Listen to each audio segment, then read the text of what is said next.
We all want our piano playing to make an impact. Have you ever heard somebody play a simple piece of music and thought to yourself, wow, why doesn't it sound like that when I play it?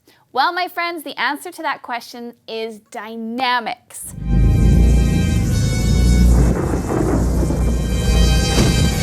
Dynamics are what can take a simple, boring song and turn it into something that will have you laughing or crying. Dynamics are the expressive element in music. They usually refer to changes in volume becoming louder or softer, which brings me to my first point.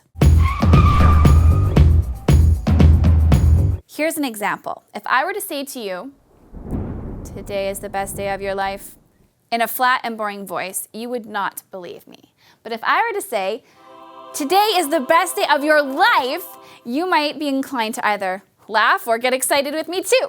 So let's take a look at how that applies to the piano when we play.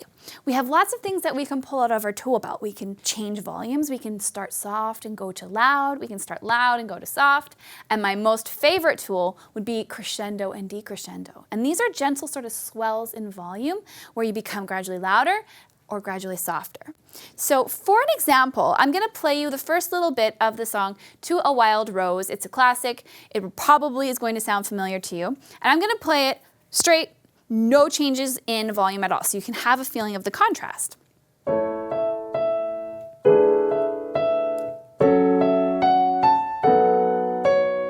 It's not bad, but it could be better. So watch what happens when I play with my volume. It's already sounding better. I'm gonna add a crescendo in. Wow, what a difference already.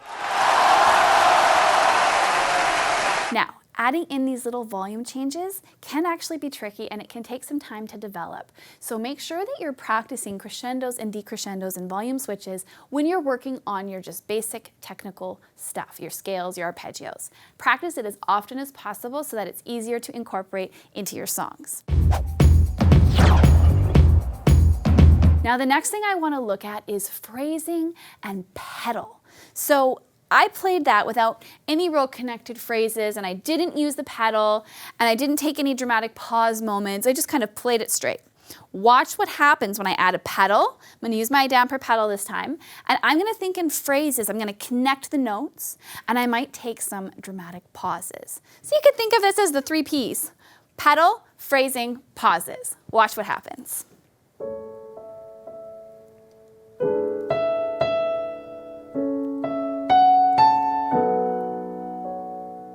Totally different experience. You're more engaged, you're kind of suspenseful, you're wondering what's gonna happen. And it's simply because I took a little bit of artistic license in the timing, so it's tricky to practice this if you're using a metronome.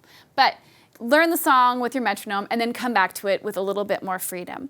And I used the pedal and I used beautiful connected phrases to create something that was engaging for the listener. The next thing is to get emotionally connected to what you're playing. If you want your audience to feel something when you're playing a piece of music, then you need to feel it too.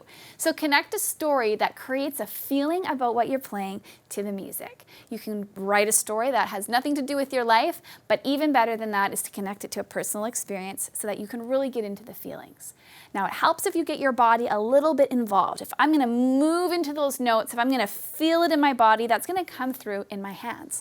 So I can sit here straight as a board with perfect posture and play with my dynamics and my phrasing, but if I start to lean in, watch what happens. It creates a much more broad and drawing experience.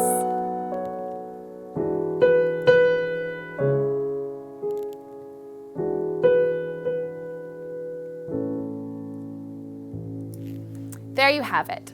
Those are some practical ways that you can practice adding feeling into your music so that you can take it to the next level and help your audience feel what you're playing. Hope you have fun with these. Let me know how it goes in the comments below and be sure to subscribe so you never miss a lesson. See you next time.